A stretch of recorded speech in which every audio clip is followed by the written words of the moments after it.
kasih buat kesehatan, kekuatan yang daripadamu Tuhan. Jesus. Ya Tuhanku, aku hendak bernyanyi bagimu selama aku hidup. Ya Allahku, aku hendak bermazmur bagimu selagi ku ada. Dari awal, nyatakan dari hatimu, katakan, ya Tuhanku, aku hendak bernyanyi bagimu Tuhan, bagimu selama ku hidup. Ya Allahku,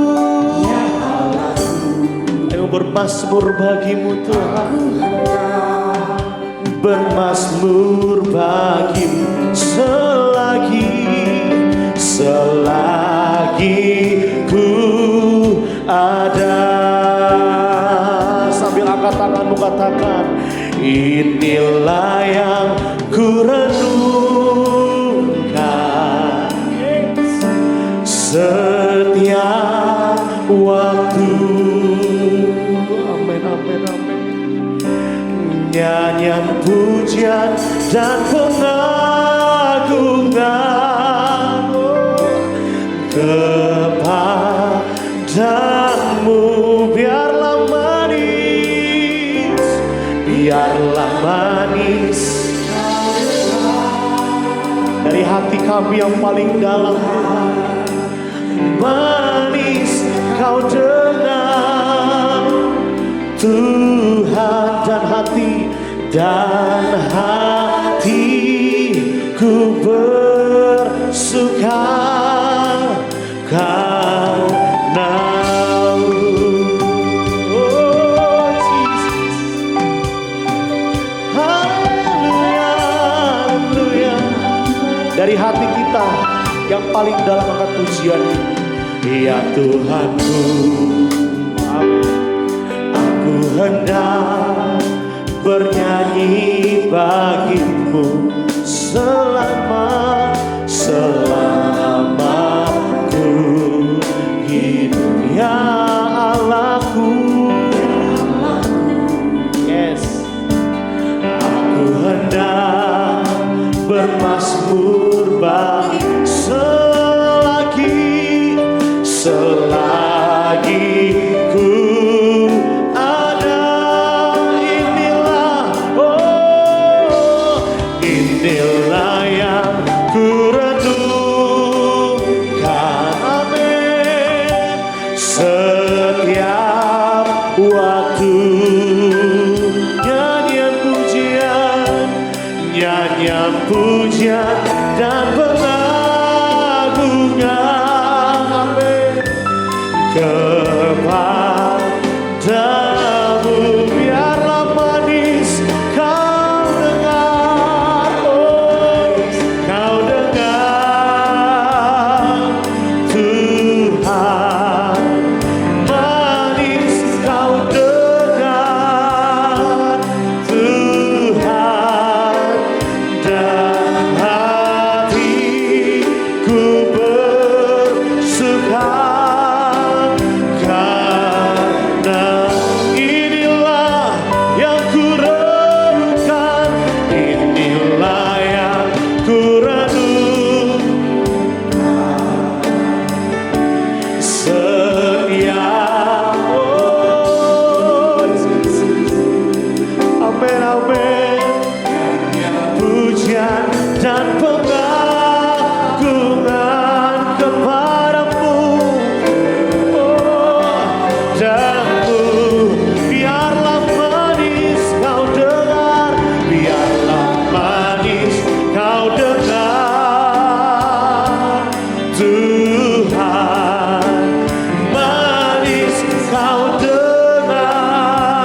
Tuhan, setiap waktu kebaikan-Mu Tuhan.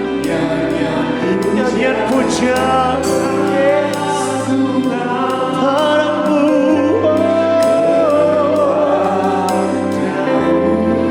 Biarlah manis kau dengar, biarlah manis kau dengar, Tuhan. Manis kau dengar, Tuhan. Dan hatiku bersuka karena-Mu. Oh, renungkan setiap kebaikan Tuhan pagi ini. Hanya setiap pujian kita. Oh, haleluya, Jesus. Dia kenal hati kita pagi ini. Nyatakan kerinduan-Mu. Mari puji Dia. Haleluya. Oh, Engkau baik Tuhan. Engkau dahsyat. Tiada yang seperti-Mu. Haleluya. Mari mulai bangun hubunganmu dengan Tuhan pagi hari ini. Terima kasih Tuhan. Haleluya. Haleluya. Angkat suaramu. Katakan terima kasih Tuhan.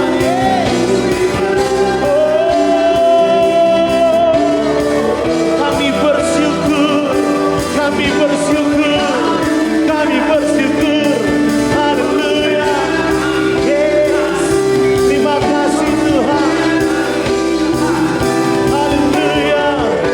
Haleluya. Oh, inilah yang ku renungkan setiap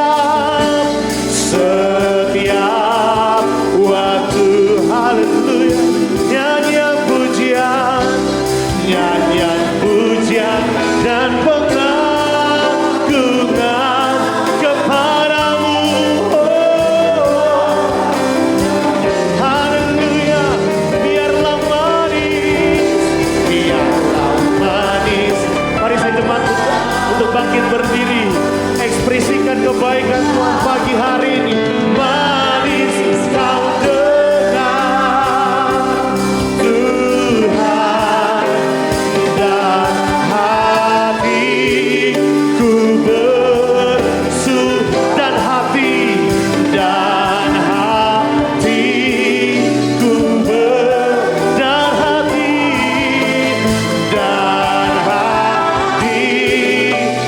bersuka.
yang duduk di tatapan.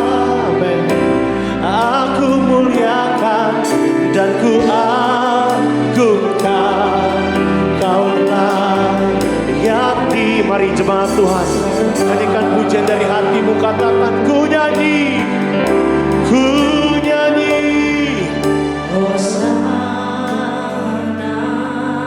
Kami agungkan Engkau, kami yang duduk di tatapan.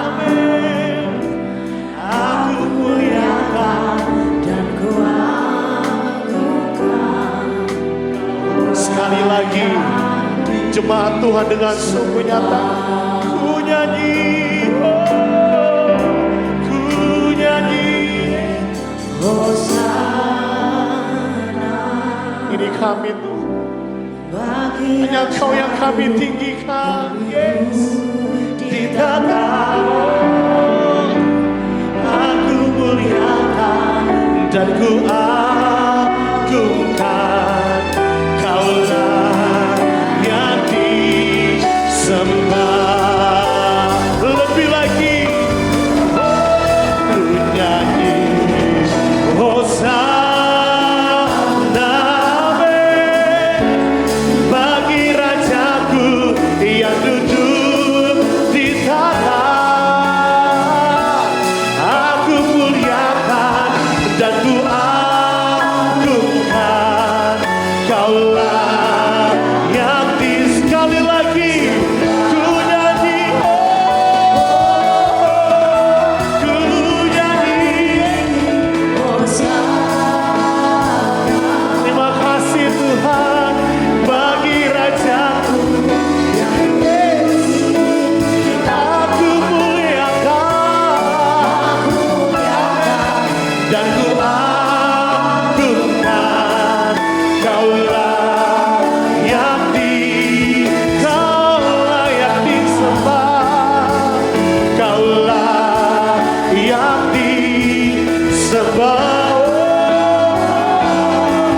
Kaulah yang disembah.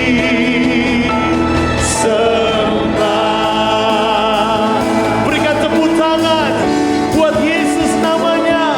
Haleluya, haleluya. Terima kasih Tuhan buat pagi hari ini. Hati kami melimpah dengan sukacita. Kami siap memuji Tuhan, memuliakan Tuhan. Dan setiap pujian kami menjadi dupa yang harum di hadapan Tuhan. Yang siap melompat bersukacita sama-sama dengan saya, katakan amin. Haleluya. Bagaimana kabar Bapak Ibu hari ini? Dahsyat?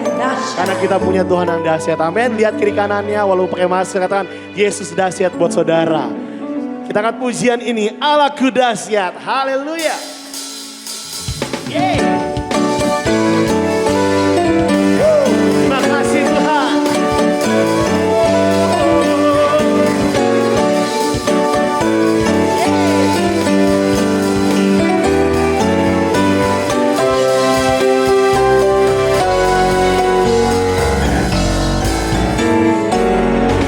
Dari utara ke selatan terdengar yeah. Dari barat sampai nama siapa? Yeah. Nama Yesus. Dari pulau lembah-lembah, gunung, kemuliaannya, kebesaran Tuhan kita diceritakan. Siapa namanya? Yesus. Haleluya. Nama Yesus. Dari pulau, lembah, gunung. Dengan iman nyatakan Allahku dahsyat. Allahku dahsyat berkuasa. Seluruh bumi sujud menyembah. Tinggikan namamu. Allahku dahsyat berkuasa. Seluruh bumi sujud menyembah. Tinggikan namamu. Oh, yeah. Yang merasa kedahsyatan Tuhan, mari lebih lagi akan pujian. Yeah. Haleluya.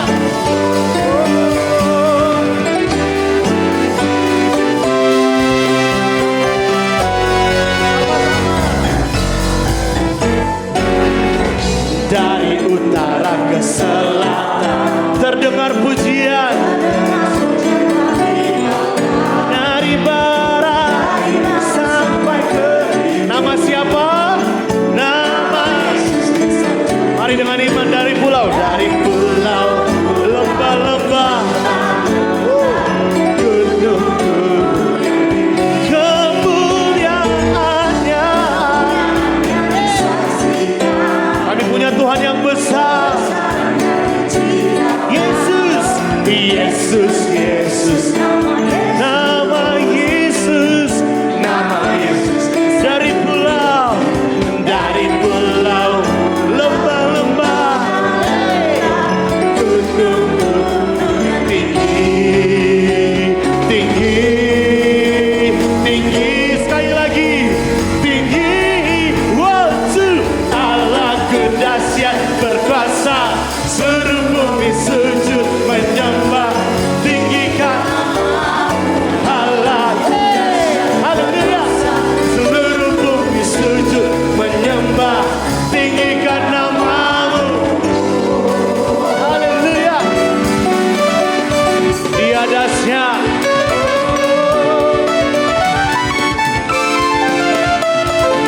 kasih Tuhan.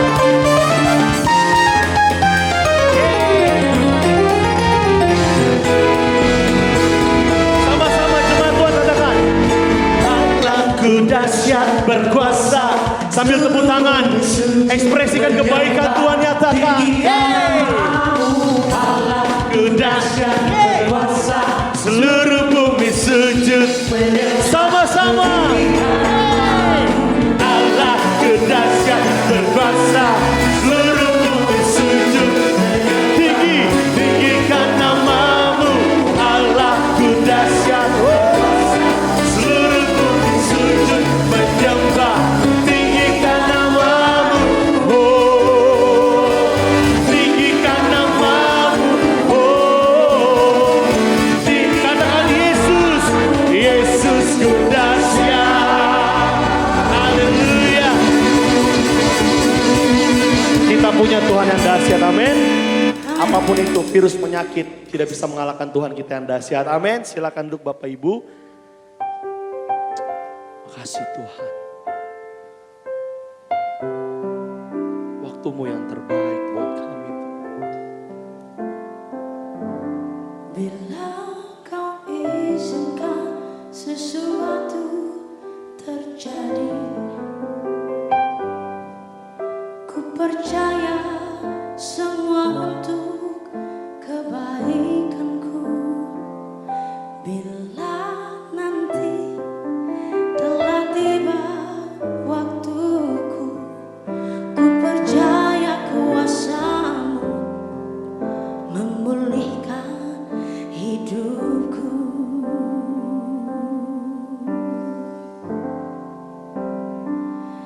Waktu Tuhan pasti yang terbaik, walau kadang tak mudah dimengerti. Lewati cobaan, ku tetap percaya waktu Tuhan pasti yang terbaik. Berikan tepuk tangan yang meriah untuk Tuhan kita. Makasih Tuhan. Makasih Bapa. Bila kau izinkan sesuatu terjadi, angkat pujian ini dengan sungguh. Ku percaya semua untuk kebaikanku. Bila nanti telah tiba waktumu, ku percaya kuasa-Mu memulihkan. Sekali lagi dari awal pujian. Bila kau izinkan sesuatu terjadi, kami percaya Tuhan. Ku percaya semua untuk Kebaikanku. Bila nanti telah tiba waktuku, ku percaya memulihkan setiap kami Tuhan. Dengan iman nyatakan waktu Tuhan pasti yang terbaik, walau kadang tak mudah lewati cobaan, ku tetap percaya waktu Tuhan pasti yang terbaik. Secara jemaat bangkit berdiri sampai kita menyambut firman Tuhan. Akan pujian ini sekali lagi dari awal dengan sungguh. Bila kau izinkan sesuatu yes, kami percaya Tuhan. Ku percaya semua untuk kebaikan. Bila nanti telah tiba waktumu, ku percaya kuasa-Mu memulihkan waktu Tuhan.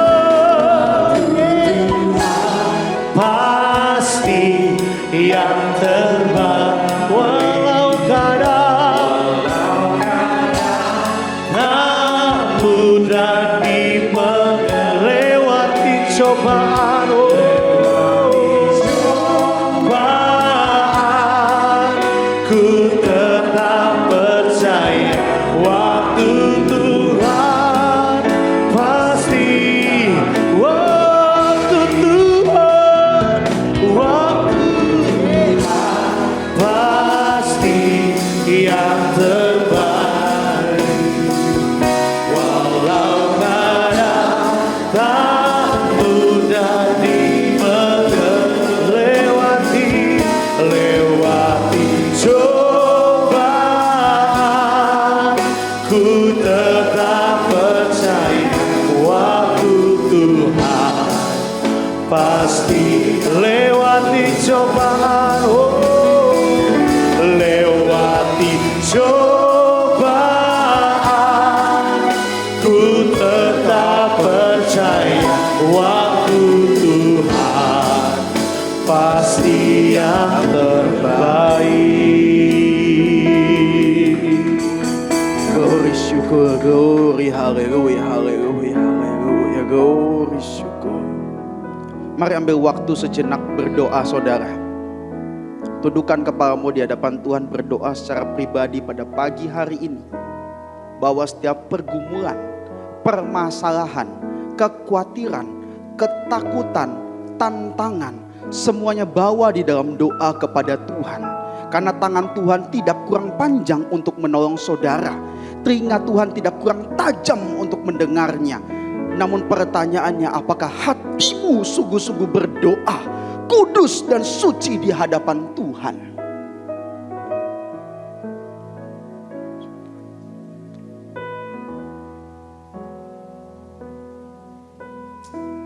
Ini kami menaruh setiap keegoisan dan kesombongan kami di bawah bumi ini, dan kami membawa hidup kami sebagai takhta yang kudus di hadapan Tuhan.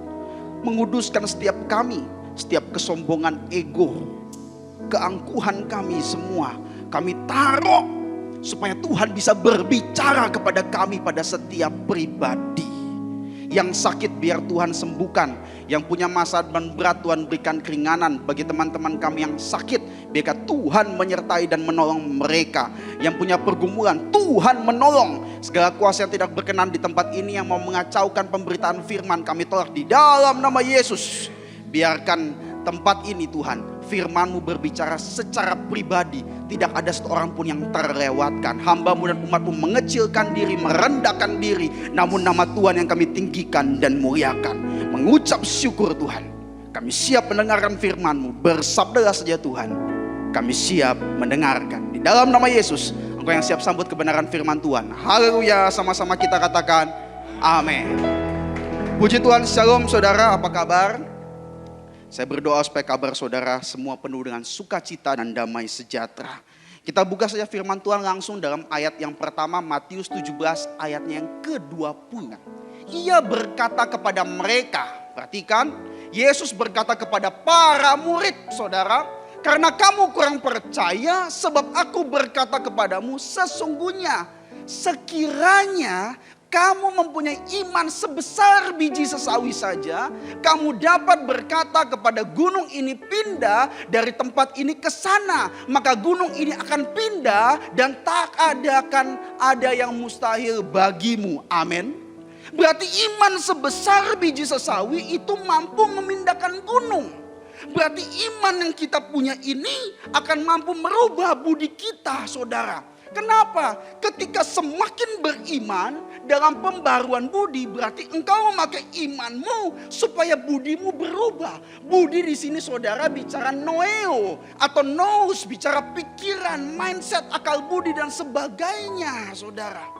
Berarti ketika apa yang kamu pikirkan akan menjadi perbuatanmu dan terus kamu laksanakan terus menerus menjadi kebiasaan dan karaktermu hingga akhirnya menjadi masa depanmu.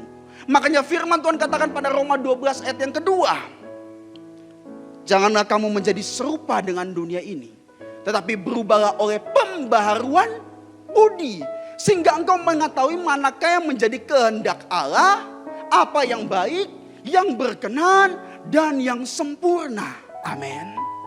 Berarti hari ini saya kasih contoh sederhana. Firman Tuhan katakan seperti ini. Siapakah yang boleh naik ke atas gunung Tuhan?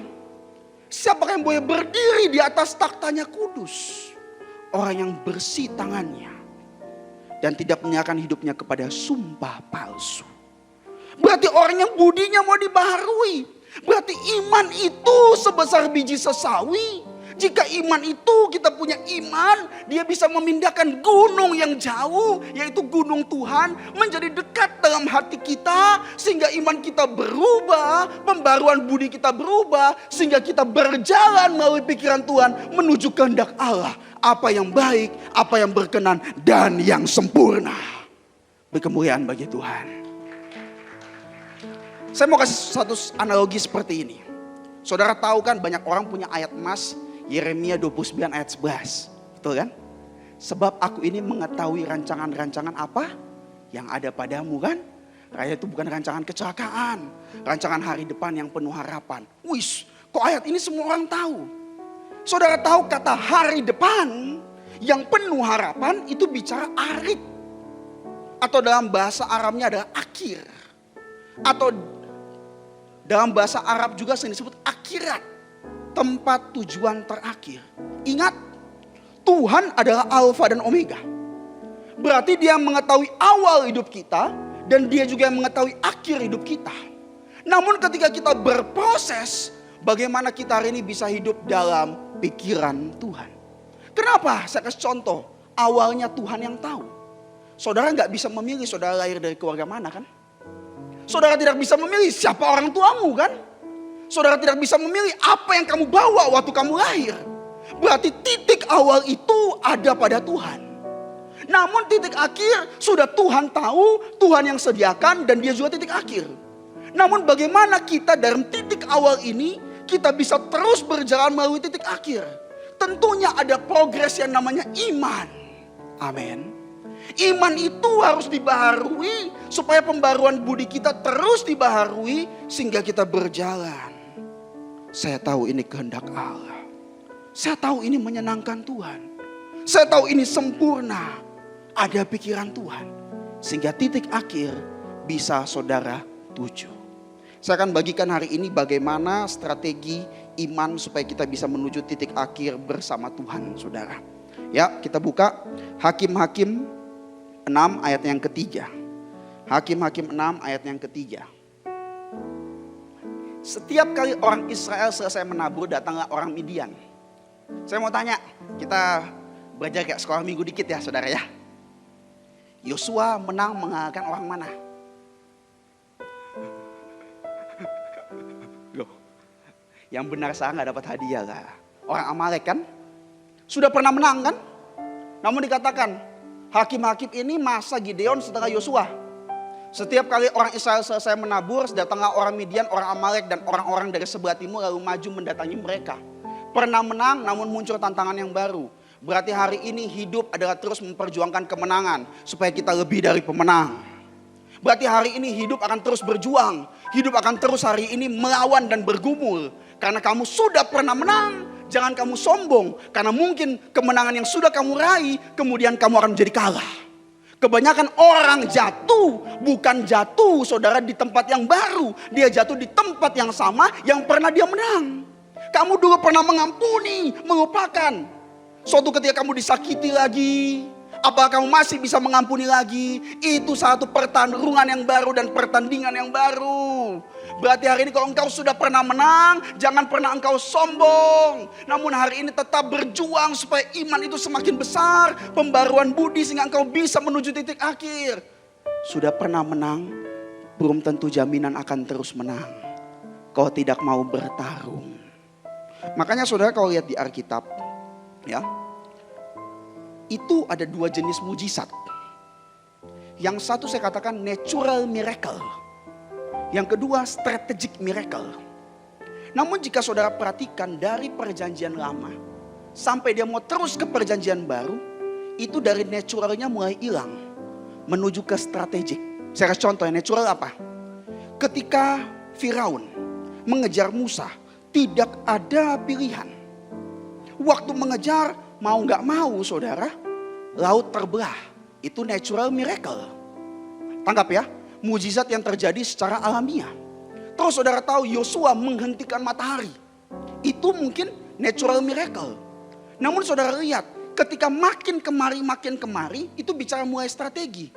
Ketika Gideon, Yosua melawan orang Amalek, suruh pilih orang dan sebagainya. Sampai pada zaman Yesus, ingat nggak? Air menjadi anggur. Tahu ya? Itu ada strategi loh. Apa strateginya? Maria ngomong dulu kan sama pelayannya. Kalau dia ngomong, kamu dengarkan. Ada siasatnya kan? Setelah itu, Yesus ngomong, cedoklah. Kalau mereka nggak cedok, strateginya nggak jadi mujizatnya. Berarti di zamannya kita ini jangan terlalu mengharapkan bisa terjadi. Namun jangan terlalu mengharapkan yang namanya mujizat secara alamiah. Namun bicara strategic miracle. Namun mujizat yang terjadi dalam hidup kita karena kita ada rekan kerja Allah, kita ada ladang Allah, kita ada bangunan Allah di mana Allah memakai diri kita bekerja bersama Dia supaya nama Tuhan dimuliakan. Oke, kita belajar dari Gideon, Hakim-Hakim 6 ayat 3. Bagaimana supaya pembaruan budi bisa membawa kita pada titik akhir bersama Tuhan. Bagaimana supaya kita bisa melakukan strategi-strategi iman. Sehingga strategi iman itu menghasilkan mujizat. Namun kita bukan bicara mengejar mujizat. Namun hari ini kita bicara mengerjakan apa yang menjadi tanggung jawab kita dan kewajiban kita. Amin. Karena hari ini banyak orang dia konyol. Konyol dalam arti dia tidak melakukan bagiannya dia. Dia gak mau mengampuni, namun dia minta Tuhan ambil kepahitannya. Bagaimana bisa terjadi? Berarti hari ini butuh namanya strategi. Yaitu strategic miracle. Tangkap ya saudara. Yang pertama, Hakim-Hakim 6 ayat yang ketiga. Kita belajar strategi iman yang pertama ya. Setiap kali orang Israel, Hakim-Hakim 7 ayat 13. Kita mau lihat strategic miracle atau strategi iman. Di mana Tuhan ketika memakai Gideon. Ayat yang kedua terlebih dahulu deh. Oh gak apa-apa ayat 13 ya. Ketika Gideon sampai ke situ, kebetulan ada seorang menceritakan mimpinya kepada temannya. Perhatikan. Katanya, aku bermimpi tampak sekeping roti jelai terguling masuk ke perkemahan orang Midian. Setelah sampai ke kemah ini, dilanggarnya kemah ini sehingga roboh dan dibongkar bangkirkan. Demikianlah kemah ini habis runtuh. Ini bicara di mana visi, titik akhir, mujizat yang dijanjikan Tuhan akan terjadi, kemenangan yang dijanjikan Tuhan pada Gideon akan terjadi. Tangkap ya. Mimpinya, visinya akan terjadi. Tujuannya. Namun tidak semudah itu, Ferguson. Nah, bagaimana kita melakukan strategi-strategi iman supaya bisa menang seperti Gideon? Masuk Hakim-Hakim 2 ayat Hakim-Hakim 7 ayat yang kedua. Ini tujuan akhirnya ya ayat 13. Janji Tuhan. Hari ini saya percaya setiap hidup kita Tuhan sudah titipkan janjinya. Setiap hidup kita Tuhan sudah titipkan janjinya. Setiap hidup saudara Tuhan sudah titipkan janjinya. Berarti hari ini bagaimana strategi imannya kita mau masuk dalam janji Tuhan. Yang pertama ya kita belajar ya. Berfirmanlah Tuhan kepada Gideon. Terlalu banyak rakyat yang bersama-sama dengan engkau itu. Kata-kata terlalu banyak di garis bawahi ya Bapak Ibu. Daripada yang kuhendaki untuk menyerahkan orang Midian ke dalam tangan mereka. Jangan-jangan orang Israel memegah-megahkan diri terhadap aku. Sambil berkata, tanganku sendiri yang menyelamatkan aku. Loh, strategi yang pertama apa? Tuhan bilang terlalu banyak. Terus Tuhan bilang dia gak mau orang itu bermegah diri. Karena Tuhan benci orang yang mengandalkan dirinya sendiri. Tuhan itu suka sama orang yang mengandalkan Tuhan. Makanya dikatakan diberkatilah orang yang mengandalkan Tuhan, terkutuklah orang yang mengandalkan dirinya sendiri. Poin yang pertama, terlalu banyak berarti bicara menyaring. Bermegah diri bicara kita tidak bermegah diri. Poin yang pertama strateginya iman. Menyaring dan tidak bermegah diri. Saya kasih contoh dalam menyaring saudara. Sekarang saudara gereja ini luar biasa. Manusia juga luar biasa. Dulu mana ada air purifier jadi kalung saudara. Air purifier itu cuma buat debu, saudara. Betul kan? Sekarang air purifier, saudara, di mana-mana ini, saudara. Bahkan ada teman saya ini nggak salah ya, mungkin saudara ada di sini kan. Ini bukan menyinggung, saudara. Saudara taruh di tas saudara, ada air purifier yang besar namun portable kan. Nah, saudara taruh di tas, saudara jalan-jalan gitu kan. Ada orang sampai takut seperti itu. Namun ya nggak apa-apa, dia punya keyakinan. Bayangkan saudara, gunanya air purifier apa sih? Menyaring, saudara lebih tahu lah, udara kotor, virus jadi udara bersih kan. Apalagi air, saudara. Ada saringannya kan, saudara, supaya airnya berkualitas. Orang Israel pun hari ini disaring. Menyaring di sini bicara apa? Hari ini hidup kita pun harus menyaring. Amin. Menyaring apa yang engkau mau katakan. Menyaring apa yang mau kamu lihat. Menyaring apa yang kamu mau pikirkan. Menyaring apa yang kamu mau perbuat. Amin. Karena hidup ini terlalu banyak virus. Bukan cuma corona atau omikron, saudara. Atau koronces, saudara. Yang butuh disaring. Namun virus sakit hati harus disaring melalui imanmu menjadi sukacita. Amin. Virus kebencian disaring menjadi damai sejahtera. Berarti HEPA filter jangan cuma di air purifier, tempel di hatimu dan hatiku. Amin. Virus ini harus kita saring. Virus sakit hati, virus iri, virus benci itu yang harus kita saring. Supaya kita bisa hidup dalam strateginya imannya Tuhan. Amin. Poin yang pertama, menyaring dan jangan bermegah diri. Lanjut aja ayat yang ketiga. Ada 4 tips, nanti saudara bisa baca di rumah dan saudara renungkan ya. Maka sekarang serukanlah kepada rakyat itu demikian. Yang satu sudah disaring, yang bermegah diri gak boleh. Terus saringan yang kedua apa? Siapa yang takut dan gentar, biarlah ia pulang enyah dari pegunungan Gilead. Lalu pulanglah 22.000 orang dari rakyat itu dan tinggallah 10.000 orang. Yang kedua, strategi yang iman yang kedua, jangan takut dan gentar. Hidup akan terus dibayang-bayangi ketakutan. Karena ketakutan itu bicara masa depan yang mau datang. Namun ketakutan itu membayangi. Karena engkau tidak bisa melihat masa depan. Namun saya katakan hari ini, jika engkau tidak bisa mengalahkan ketakutanmu, maka masa depanmu akan dikalahkan ketakutan. Saya ulangi, jika engkau tidak bisa mengalahkan ketakutan, maka masa depanmu akan dikalahkan ketakutan. Dan jika engkau bisa mengalahkan ketakutan, maka engkau akan menang pada masa depanmu. Hari ini saudara, kita gak bisa lihat masa depan. Namun jika saudara hidup dalam strategi iman, saudara mau melihat sesuatu, saring dulu. Gak semua perkataan orang saya harus masuk dalam hati.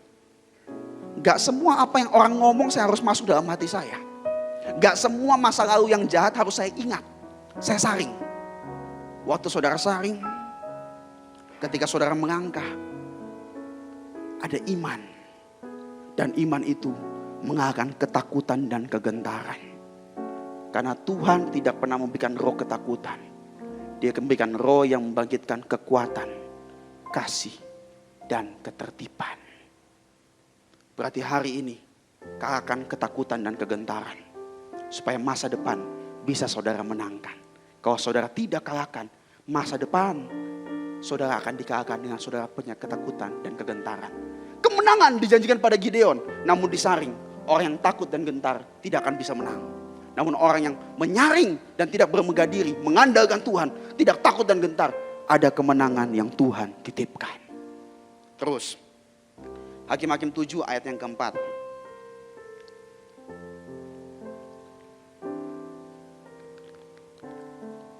Tetapi Tuhan berfirman kepada Gideon, masih terlalu banyak rakyat. Udah disaring saudara. Masih terlalu banyak rakyat. Loh gimana? Suruhlah mereka turun minum air. Maka aku akan menyaring mereka bagimu di sana. Siapa yang kufirmankan kepadamu, inilah orang yang akan pergi bersama-sama dengan engkau. Dia yang akan pergi bersama-sama dengan engkau. Tetapi barang siapa yang kufirmankan kepadamu, inilah orang yang tidak akan pergi bersama-sama dengan engkau. Dialah yang tidak akan pergi. Perhatikan ya. Pada proses ayat yang kelima akan bicara penyaringan yang kedua. Ya, Namun Tuhan katakan, jika aku berfirman dia akan pergi bersama-sama dengan engkau, dia akan pergi. Tuhan memilih, namun kita harus melakukan apa yang menjadi bagian kita. Karena iman tanpa perbuatan adalah mati. Karena ketika mereka pada ayat 5 mengambil keputusan yang tepat, maka Tuhan memilih mereka untuk pergi bersama Gideon dan menang. Hari ini engkau mau masuk dalam ranah pilihan Tuhan, engkau harus melangkah sesuai apa yang difirmankan Tuhan. Terus ayat yang ke-6. Yang kelima. Lalu Gideon menyuruh rakyat itu turun, minumlah air dan berfirmanlah Tuhan kepadanya, barang siapa yang menghirup air dengan lidahnya seperti anjing menjilat, haruslah kau kumpulkan tersendiri. Demikian juga semua orang yang berlutut untuk minum. Ayat 6. Jumlah orang yang menghirup dengan membawa tangannya ke mulut ada 300 orang. Tetapi yang lain dari rakyat itu semuanya berlutut ke minum air. Saya jelaskan sedikit ya ayat 4, 5, 6. Saringan terjadi karena Tuhan berfirman. Ketika Tuhan berfirman, mereka melakukan apa yang menjadi perintah Tuhan, sehingga mereka disaring untuk menjadi pemenang. Oke? Saudara tahu, di kisah Gideon berbeda dengan kisah Yosua. Yosua waktu melawan orang Amalek, waktu Musa memberkati Harun sama Hur, saudara, ada Harun dan Hur memberkati Yosua. Di situ orang Israel tidak tahu perang, tidak tahu pegang pedang. Makanya orang Amalek Tuhan bantu untuk dilemahkan supaya Yosua bisa kuat. Tangkap ya. Namun dalam kisah ini orang-orang sudah tahu perang semua. Saudara tahu ada satu komentar yang menarik tentang kisah ini. Ternyata waktu disuruh minum air, ya, banyak orang itu, saudara, pada zaman ini adalah orang yang sudah dalam keadaan krisis mau perang. Semua orang tuh pegang pedang. Tangkap ya. Semua orang itu pegang pedang. Namun ketika ada masalah, mereka disuruh minum air, semua orang itu waktu mereka minum air, ada yang berlutut, ada yang langsung minum dengan airnya, ada yang seperti kehausan ambil semua minum. Namun 300 orang yang dipilih ini adalah 300 orang. Kenapa bisa dipilih? Karena dia minum air, saudara, cuma dengan satu tangannya. Tangan yang satu dia tetap dengan siap siaga memegang pedang. Tangkap ya. Waktu dia tetap pegang pedang, tangan yang satu dia minum air. 300 itu yang dipilih Tuhan. Karena mereka tidak mengutamakan kepentingan pribadi. Poin yang ketiga, strategi iman. Tidak mengutamakan kepentingan pribadi. Kenapa? Seringkali kita hari ini mau dititipkan Tuhan kemenangan. Namun waktu ada masalah, ada kebutuhan, kita ini gak pegang pedang kita.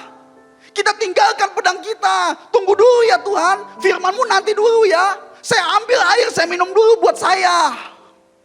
Betul gak? Ada masalah pelayanan nanti aja. Ada masalah doa nanti aja. Ada masalah keluarga tanggung jawab nanti aja, lepas aja. Ada masalah engkau harus andalkan Tuhan, sudah pedangnya dilepas. Seberapa banyak kita seperti itu. Padahal Tuhan mau kita terus, walaupun ada masalah dan kebutuhan, tetap firman Tuhan adalah pedang yang bermata dua, yang saudara dan saya harus tetap pegang. Amin. Ketika ada masalah, tetap pegang tangan Tuhan. Ketika ada pergumulan, tetap pegang firman Tuhan. Ketika engkau lagi down, jangan tinggalkan pelayanan. Amin. Saya melihat banyak orang yang ketika ada masalah, dia bilang mau istirahat dalam pelayanan. Pada akhirnya dia istirahat terus menerus. Kenapa dia istirahat terus menerus? Karena pedang itu dia lepaskan. Namun saya lihat orang ketika dia down, dia terus memegang firman Tuhan dan tanggung jawab dia kepada Tuhan.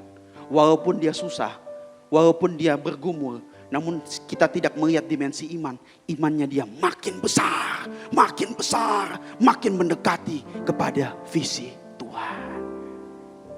Jangan mementingkan kepentingan pribadi. Yang terakhir, ayat yang ke-7. Lalu berfirmanlah Tuhan kepada Gideon, dengan ke-300 orang yang menghirup itu, akan kuselamatkan kamu.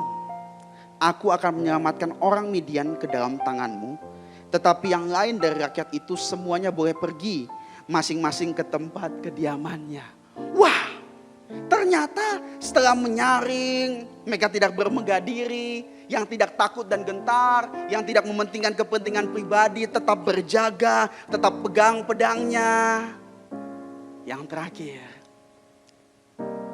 300 orang yang sedikit, namun orang pilihan yang berkualitas. Poin yang keempat, pilihan yang berkualitas. Bagaimana kita bisa hidup dalam strategi iman? Pilihlah pilihan yang berkualitas. Pilihan berkualitas, apa yang terbaik, apa yang harus saya katakan? Apa yang harus terbaik saya lakukan? Bagaimana saya melayani secara performa dan optimal? Bagaimana saya bisa menjaga keluarga saya, mengembalakan pekerjaan saya secara performa dan optimal melalui pilihan-pilihan yang berkualitas. Saudara tahu, saya tuliskan satu kisah. Kenapa saya bilang pilihan yang berkualitas? Coba kita buka ya. Ini contoh yang terakhir, 1 Samuel 17 ayat 45. Saudara tahu kan cerita Daud sama Goliat ya? Betul ya? Daud sama Goliat, Daud menang kan? Namun Daud pada hari itu dia cuma bawa katapel. Banyak orang yang fokus pada ceritanya cuma bawa katapel. Betul ya? Namun pada saat itu Daud tidak memilih katapelnya dia juga. Daud juga tidak memilih tombaknya dia juga. Namun pilihan berkualitas apa yang dia pilih? Tetapi Daud berkata kepada orang Filistin itu, kepada Goliat, engkau mendatangi aku dengan pedang dan tombak dan lembing. Tetapi aku mendatangi engkau dengan nama Tuhan semesta alam, Allah segala barisan Israel yang kau tantang itu. Dia tidak mengambil pilihan berkualitas atas dunia, namun dia mengambil pilihan berkualitas atas sorga dan nama Tuhan. Hari ini ketika dalam masa kehidupanmu, ambil pilihan berkualitas, yaitu nama Yesus Kristus yang kau sanjung tinggi dan muliakan. Mari kita bangkit berdiri, saya undang WL dan Singer untuk maju ke depan. Kita baca satu ayat yang terakhir, Mazmur 23 ayat yang keempat. Sambil saudara ambil waktu sejenak untuk merenungkan firman Allah. Bagaimana kita harus menyaring virus-virus kebencian, virus sakit hati, supaya saudara dan saya jangan bermegah diri, jangan takut dan gentar. Jangan utamakan kepentingan pribadi. Tetap pegang pedang tersebut. Pilih pilihan yang berkualitas dalam hidup. Kita baca sama-sama ya Bapak Ibu ya. Pelan-pelan dengan tegas sebagai bentuk doa kita. Sekalipun aku berjalan, aku tidak takut bahaya, sebab engkau besertaku. Gadamu dan tongkatmu, itulah yang menghibur aku. Sekali lagi dengan imanmu, dengan hatimu, dan doa kita sama-sama. 1, 2, 3.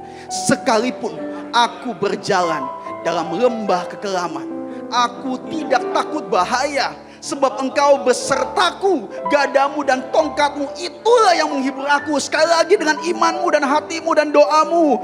1, 2, 3. Sekalipun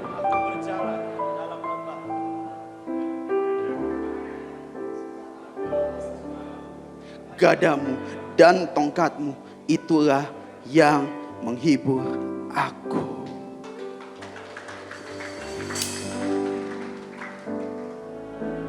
Kami percaya Tuhan,